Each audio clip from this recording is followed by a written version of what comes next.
మరొక 24 గంటల్లో మన mega power star global star Ram Charan గారి ఫ్యాన్స్ అయితే కొత్త చరిత్రను అయితే క్రియేట్ చేయబోతున్నారు. ఓరమాస్ హీరోకి ఓరమాస్ కట్అవుట్ అయితే రెడీ అవుతుంది. అసలు కట్అవుట్ కోసం వీళ్ళు ఎంచుకున్న స్టిల్ ఏదైతే ఉందో దీని అమ్మ మాస్ అనమాట.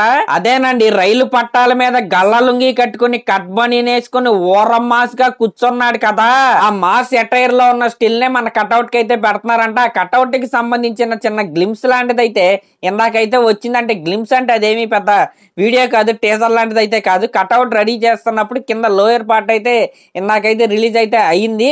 కన్ఫామ్ గా ఆ స్టిల్ ని అయితే కట్అవుట్ కి అయితే పెడుతున్నారు. అసలు ఒక్కసారి అయితే చూడండి, ఆ బిగ్ స్కేల్ ఉన్న కట్అవుట్ ని ఊహించుకుంటేనే గూస్ బంప్స్ వస్తున్నాయి.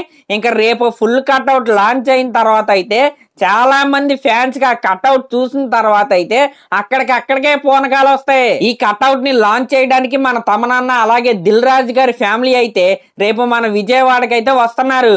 రేపు లిటరల్ గా చెప్పాలంటే అక్కడైతే పండగ వాతావరణం అయితే ఉంటది. కృష్ణా నది బొడ్డున అతిరథ మహారాజుల సమక్షంలో వేలాది ఫ్యాన్స్ యొక్క ఆశీర్వాదంతో మన మాస్ మూల విరాట్ మన mega power star global star Ram Charan గారికి అయితే పట్టాభిషేకం అయితే జరగబోతుంది. కాబట్టి ఫ్యాన్స్ అందరూ ఆ ఈవెంట్ కి అయితే హాజరయ్యి చక్కగా జాగ్రత్తగా వెళ్లి జాగ్రత్తగా తిరిగి రావాల్సిందిగా నేనైతే కోరుకుంటున్నా. సరే, మరి లాస్ట్ లో నా ఛానల్ కనుక మీరు ఫస్ట్ టైం చూస్తున్నట్టు సబ్స్క్రైబ్ చేసుకోండి, అలాగే ఒక కామెంట్ అయితే చేయండి. Thank you.